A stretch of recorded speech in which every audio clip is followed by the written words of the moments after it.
Today I'm going to show you the difference between doing a quick makeup look and a more detailed, carefully applied one. This makes my face so much more dimensional. Then I'll do my brows. I think an arch shape looks good, so I'll just outline it like this. Everyone's eyebrows are so different, so for some people this might be really easy, but for others it can be very difficult. I created the shape and then fill it in. The tail should be sharp, so I'll make it pointy like this and fill in the rest. Even if it looks dark, I have a spoolie, so I'll blend it. It looks natural. The surrounding skin also flakes. I need to fix that. I don't use many products on my brows. Just one pencil and done. Go and use only one eyebrow color. If you think of it like paint, you can't perfectly replicate your natural brow color with just a single shade. You create your own color by mixing shades. You need at least two. One shade similar to my hair color but lighter, and another one darker, so two shades. This one is cool gray, and this is natural brown. And when you draw them, instead of outlining and filling, think of drawing strand by strand only in the sparse areas. The lines aren't clear if you look at the hairs, are they? You have to draw them strand by strand. Draw each one. It can be a bit difficult, so draw one strand, pause, draw another, pause. Fill it in strand by strand, following the natural hair growth.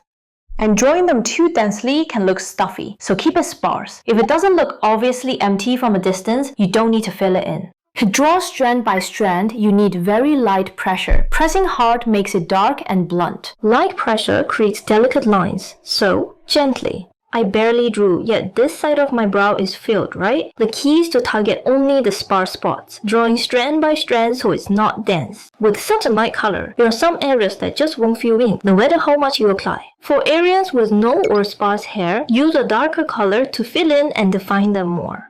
If it's drawn too bluntly or clumped, gently use a spoolie brush. If you brush too hard, you'll just erase it and smudge the makeup around it. Instead of using the whole spoolie brush like this, just use the very tip to gently flick it.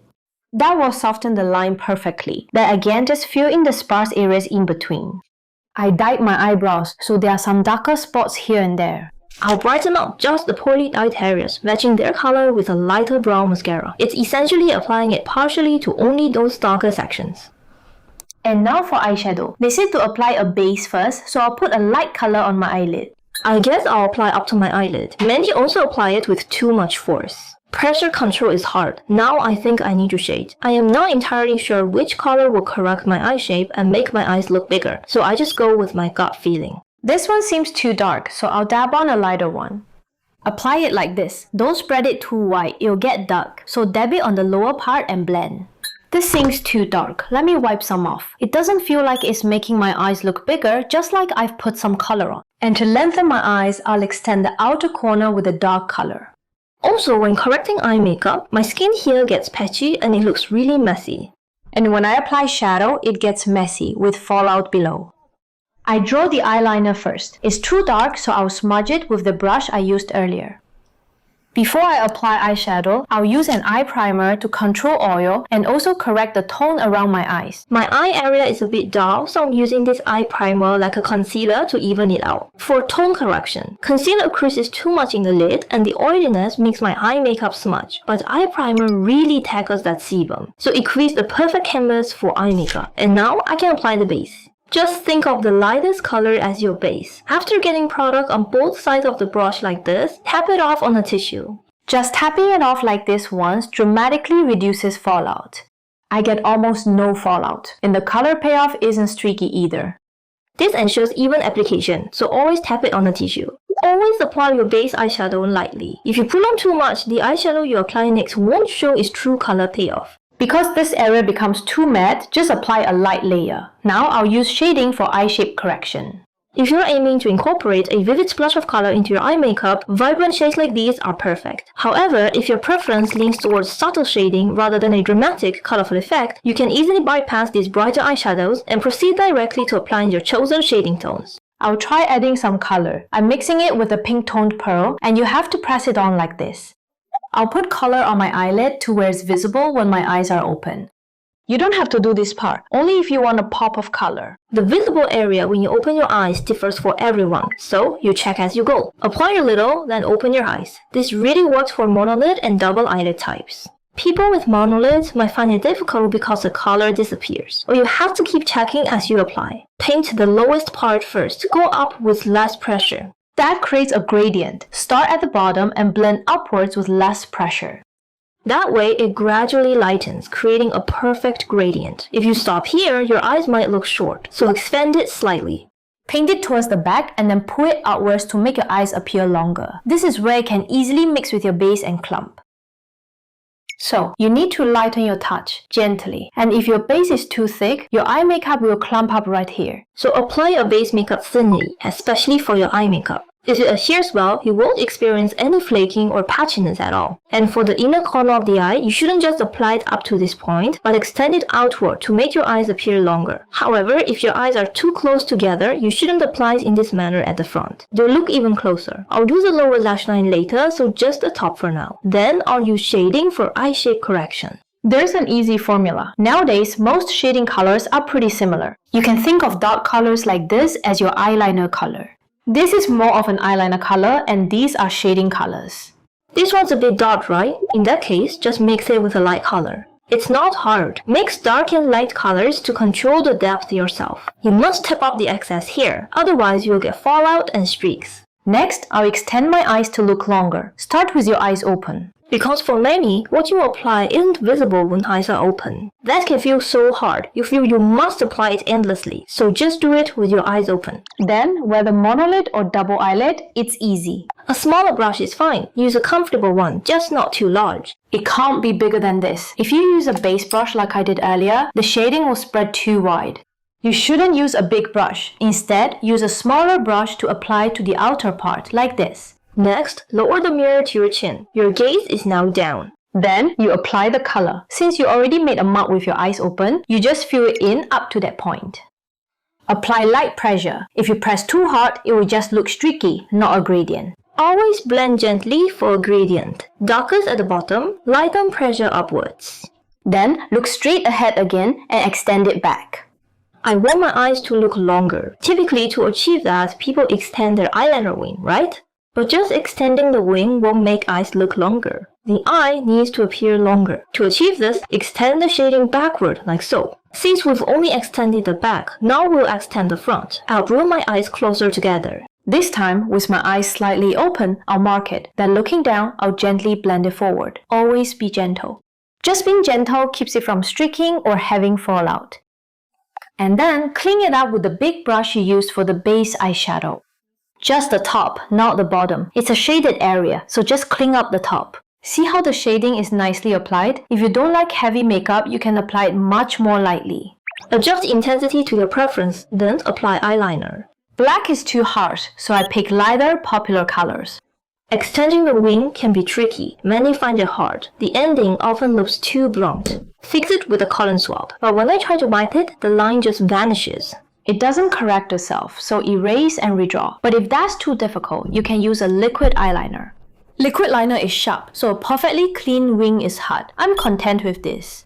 And you can't forget the 애교살, but you might not know exactly where to apply it. Applied like this, your eyes look smaller, so try shading them. But this kinda looks like a dark circle. Let's fix it with a puff. Now pick a shading color and fill in the triangular zone at the back. It just looks like my eye makeup is smudged, a bit like that. Since the shading is only applied to the upper part, my eyes appear very lifted and somewhat constricted. You have to apply it underneath too to extend it downwards. This is how you do the outer corner extension. Use the same dark and light colors and don't use a big brush. It can look smudged and messy. It's easier to go from front to back with a small brush.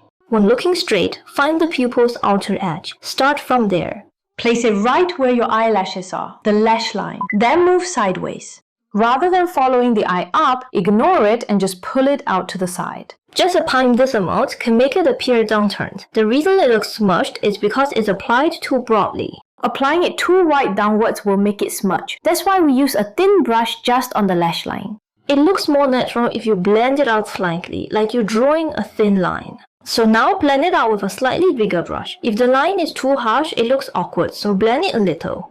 Then you get a natural shading effect. I'll load the same brush with eyeliner color now. I think mixing these colors will look prettier, so I'll mix them. Eyeliner color has the most fallout, so please press it firmly like this. This ensures excess powder doesn't fall onto your face. It's much easier to first draw your eyeliner with eyeshadow before using an actual eyeliner. It comes out much softer, so it looks really natural. First, let's draw the eyeliner with this. The more you draw this part upwards, the more your eye extends upwards. So make sure to draw it upwards here. After drawing that, you extend the eyeliner outwards. You can do the angle to your liking, but I'll draw it straight. To draw it straight, from the end point, you can't go down or up. You have to go straight out from that exact spot. Do this gently too, otherwise it will come out blunt. You have to be gentle to make it sharp. Once you've drawn the guideline like this, you can just go over it with a liner to make it even more distinct. But after applying eyeshadow like this, a gel-type pencil liner might not apply well. It needs some oil to apply well, but since I've already lined it with shadow, it's too matte, so it won't draw smoothly. So I'll be using a liquid liner. Since the dark line color might appear too intense, I'll go with a lighter, diffused shade like this instead. It's number 6, a grey tone, so it will match this eyeshadow. This eyeshadow has a mauve tint, so it pairs nicely with grey. And since I'm wearing greyish purple contacts today, I matched it to their colour as well. This eyeliner is so close to your pupils, it'll look great if you match it to your eye color or contact lens color. The eyeliner is already drawn, so you just have to trace over it. It's faster and comes out neater. It's much easier to draw. Then, gently refine with a pointed cotton swab. If your base makeup comes off while correcting, just pat with a concealer brush.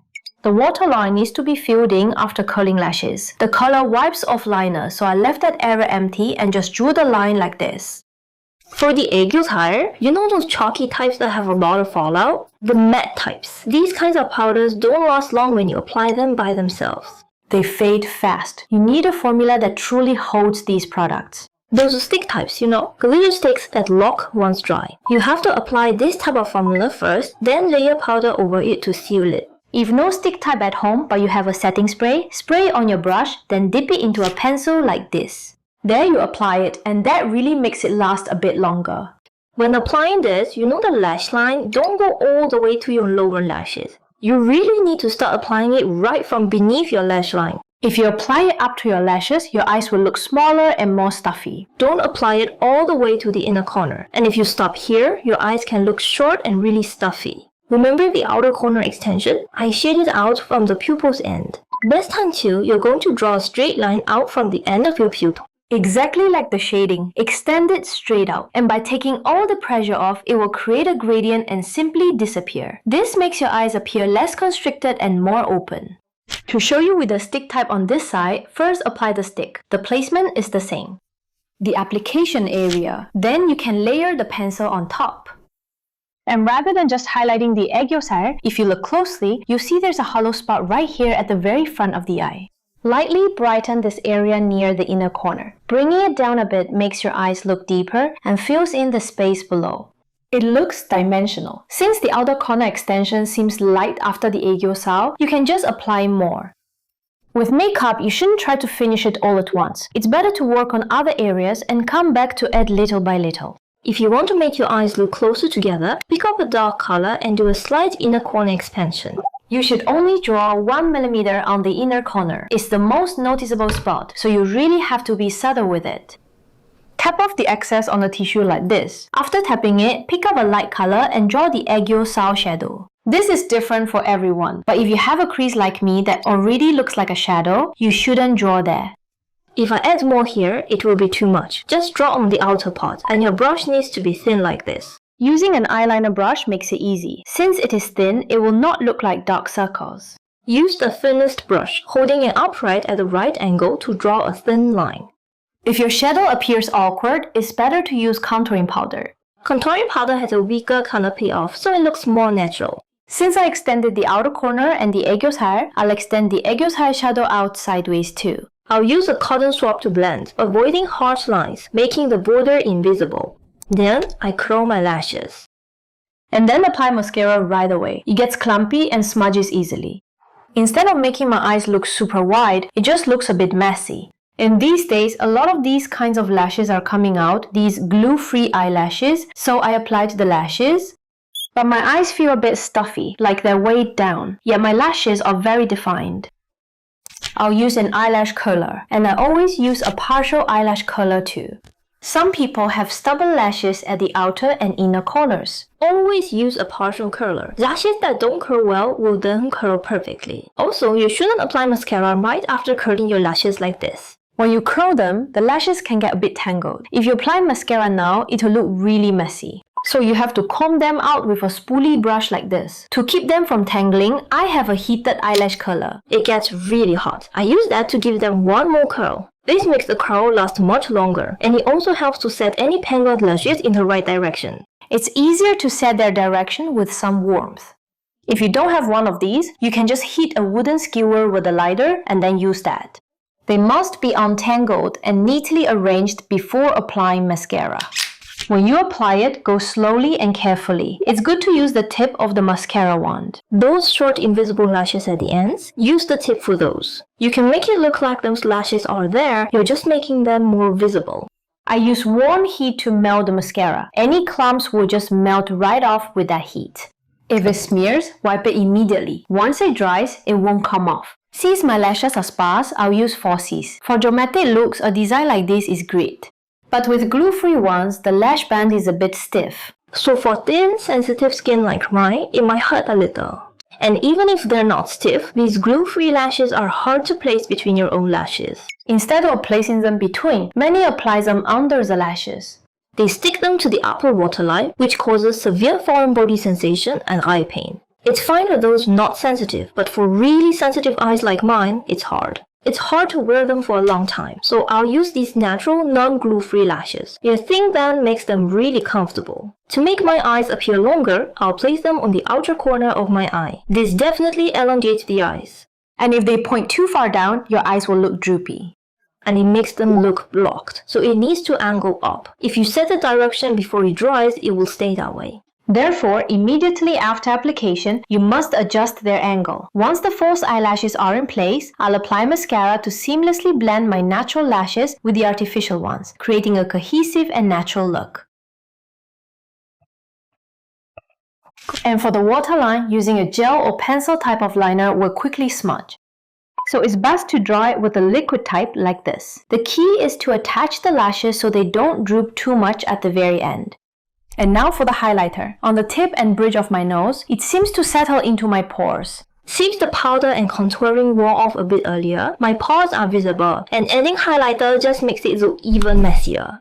I'm applying it here and it just stamps on. Highlighter is hard to fix. Highlighter is the hardest thing to correct. Since it has shimmer, I'll try to blend it out. However, with bumps here, highlighter seems to emphasize them even more.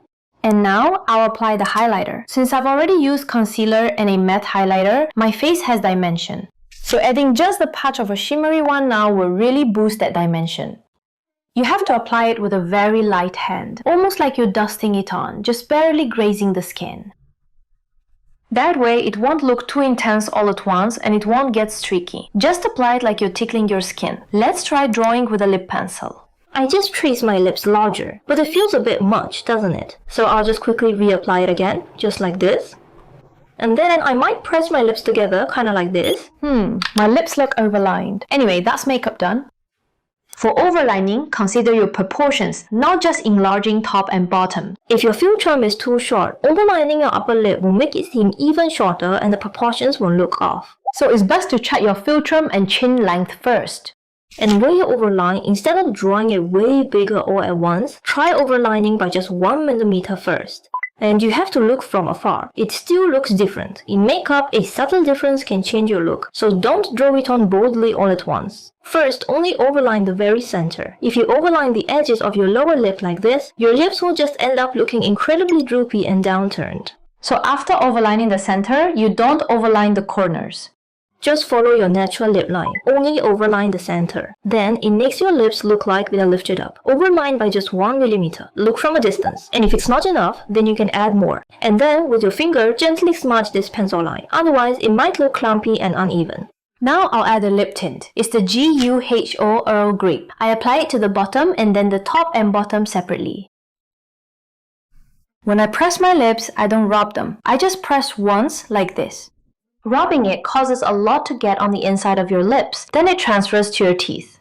And your lip line can get a little messed up if you apply it that way. So it's best to apply it to the top and bottom lips separately. The blusher color can get hidden as you apply makeup. So now with a powder type product, the Daisy Mauve color, which is similar to the cream blusher, I'll gently pat it on, lightly building up the color.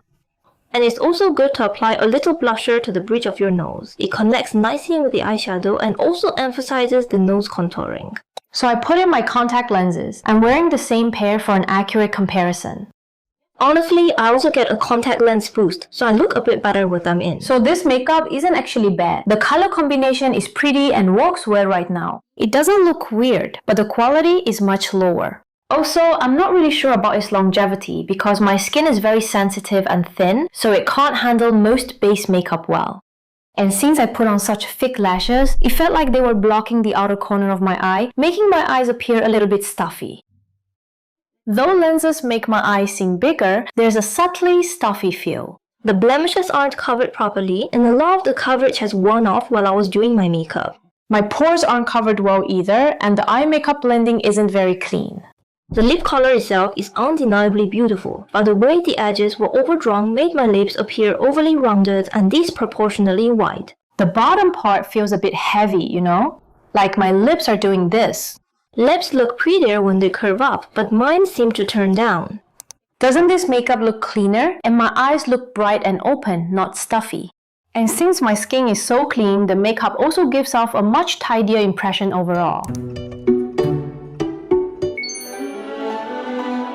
It's 11 PM right now. If I show you my face condition, my nose is shiny, and if you look closely, the makeup has settled into my nasolabial folds. I usually make sure it doesn't crease in my smile lines, but with this makeup it did. Plus, my pores are emphasized, and importantly, the lash discomfort is severe.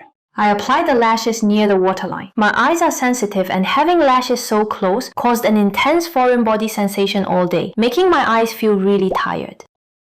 I really want to take off these false eyelashes right now. Anyway, my makeup isn't perfectly intact.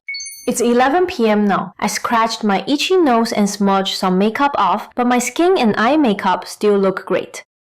It didn't break down much, right? It didn't smudge, and the makeup has lasted really well.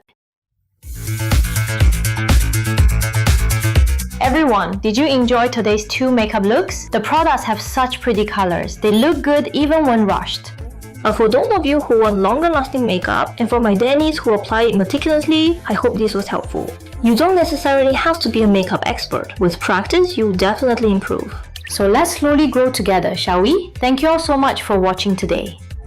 Keep fighting today and tomorrow. See you next video. Thank you, heart.